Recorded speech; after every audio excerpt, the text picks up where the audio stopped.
बांग्लादेश के तमाम हालात पर बातचीत करने के लिए मेरे साथ विनोद बंसल जी मौजूद हैं। सर, जिस तरह के हालात आजकल हैं और ये खबरें आ रही हैं कि किस तरह से वकील पर भी हमला हुआ, क्या कहेंगे? देखिए, बांग्लादेश में दिन ब दिन हालत बद से बदतर होती चली जा रही है। जिस तरह से हिंदू बहन बेटियों की इज्जत के साथ खिलवाड़ हो रहा था, उनमें घर में घुस के मारा जा रहा था, बच्चे भी नहीं बख्शे जा रहे, मंदिर, घर और प्रतिष्ठान तो समझ लो कि खत्म होने के कगार पर हैं।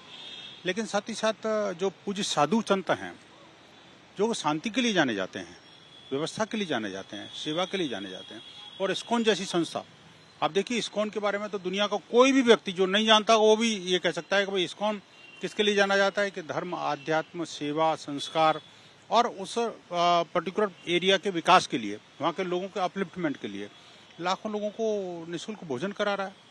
और उस ऑर्गेनाइजेशन के ऊपर आप जिस तरह से कुठाराघात कर रहे हैं, इवन उनके संतों को झूठे केसेस में फ्रेम करके और जेल में डाला जा रहा है। और ऊपर से कल मुझे खबर ये भी आई कि भाई वहाँ कुछ संत जो है बांग्लादेश से बाहर भारत आने के लिए कह रहे थे, उनके पास वीजा था, सब कुछ था, उसके बावजूद उनको नहीं आने दिया।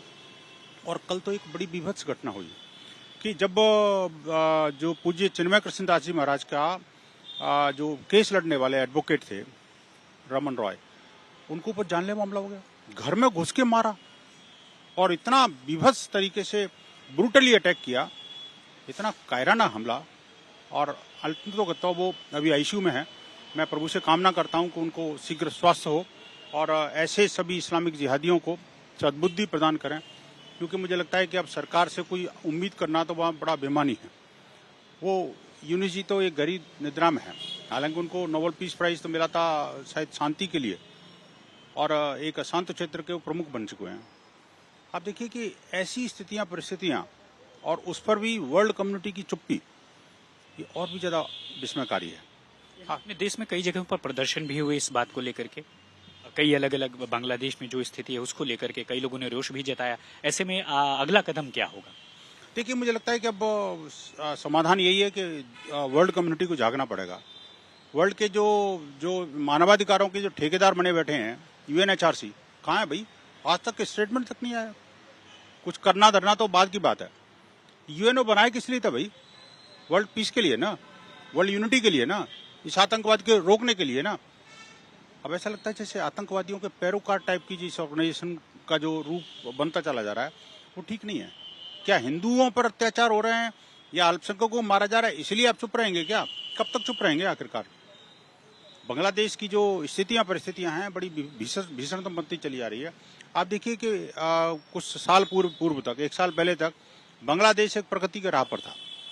पिछले लगभग 1.5 दशक में जिस तरह से बांग्लादेश के अंदर शांति के साथ में सहअस्तित्व और विकास का जो मार्ग उसने अपनाया था, उसको मार्ग को अवरुद्ध करने के लिए ये इस्लामिक जिहादी तत्व, इनको लग तो रहा है कि शायद हम इस्लाम का राज्य वहाँ पे स्थापित कर देंगे, लेकिन मुझे लगता है न तो इस्लाम का राज्य स्थापित कर पाएंगे और न ही अपने आप को सुरक्षित महसूस कर पाएंगे। ये जो इस्लामिक जिहादी मानसिकता है, यही मानसिकता न सिर्फ उनके लिए बल्कि संपूर्ण बांग्लादेश के लिए घातक सिद्ध हो रही है।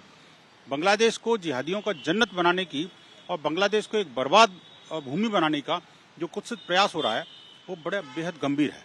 मैं कहूँगा कि भारत सरकार इसमें जैसे पहल की है और वो और ज़्यादा एक एग्रेसिवली कुछ काम करेगी, ऐसा मैं आशा है। लेकिन साथ ही साथ वर्ल्ड कम्युनिटी को भी साथ में आना पड़ेगा। देखिए, जब कहीं दुनिया के किसी भी हिस्से में अगर कोई पीड़ित है, प्रताड़ित है, अब हिंदुओं को लीगल राइट भी नहीं बचा। कमाल की बात है। एक अभी कुछ दिनों पहले भी एक वकील के ऊपर जानलेवा हमला हुआ। वहाँ की बार काउंसिल कहाँ से हो गई भाई? एक तरफ तो वो भारत है, उसका एक पड़ोसी देश है जो कि रात को 3 बजे तक सुप्रीम कोर्ट स्वयं जाग करके एक आतंकवादी का केस सुनता है कि उसको भी कहीं अन्याय न हो जाए, ये जानते हुए भी अन्याय न हो जाए, इसलिए रात को 3 बजे तक अदालत खुली रहती है।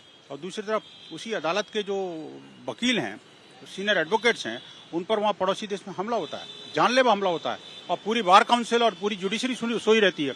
मैं कहता हूँ अब समय है, लीगल फ्रेटर्निटी को भी खड़ा होना चाहिए और वहाँ के मानवाधिकारों के लिए, और कम से कम अपने मानवाधिकारों की छोड़ दो तो कम से कम अपने साथी वकील को तो बचाओगे ना, ये तो कम से कम होना चाहिए। बहुत धन्यवाद बातचीत करने के लिए। तो ये थे विनोद बंसल जी, जो साफ तौर पर बांग्लादेश में इस वक्त जो हालात हैं उसे लेकर अपना जो वक्तव्य है वो दे रहे थे। इमैनुअल के साथ राम किंकर सिंह, आज तक।